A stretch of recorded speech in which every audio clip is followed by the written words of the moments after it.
Simple syrups are an essential ingredient in about 70% of the cocktails that we all know and love.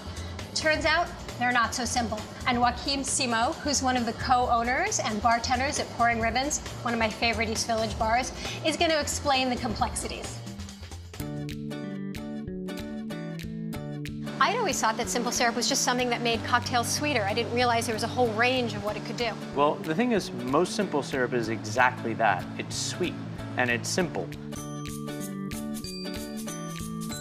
White sugar is the cleanest, purest, just blandly sweet option. When you want to start adding a little more flavor, the next step up would be organic cane sugar. Okay. And this organic cane sugar is going to still have a little bit more of that molasses note. Okay. The Demerara sugar that we have is almost chunky in its crystals. You also get a little bit of a burnt toffee note to it that really adds a lot of great depth of flavor, especially with longer aged spirits. Wow.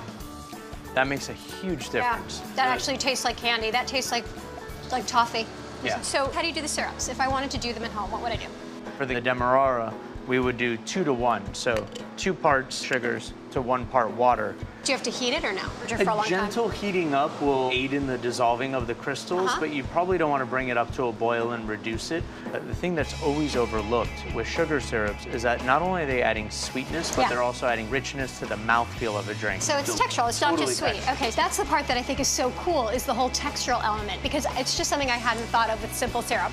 In my mind, simple syrup, bad, sweet. Keep it out of my cocktails, and it's just, you're just blowing my mind. I love this. So can I order a sidecar? I think that would only be appropriate. Thank you very much.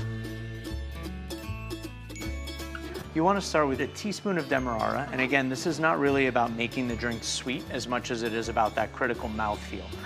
The Curacao that we're using is just an orange liqueur, some fresh lemon juice. Finally, we're going to add some cognac. I'm going to reach for a chilled glass. We generally use coupes as the kind of gently curved sides are a little more forgiving for drinking than a straight-sided V-shaped martini glass. Especially if you're walking across. Where the liquid sloshes around a lot.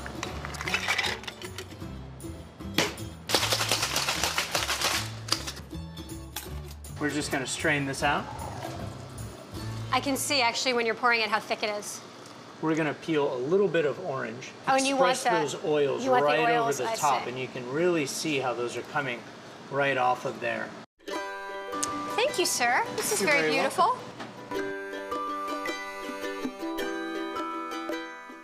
Ooh, that is a good cocktail. And it is not sweet. You're right, it's very balanced. You've got the citrus. I can definitely taste the Curacao. And what's so great is that toffee note. Just from the Demerara, it makes it linger on the palate. It's perfect. Cheers to you. I learned a ton. I really appreciate your time. Pleasure was mine.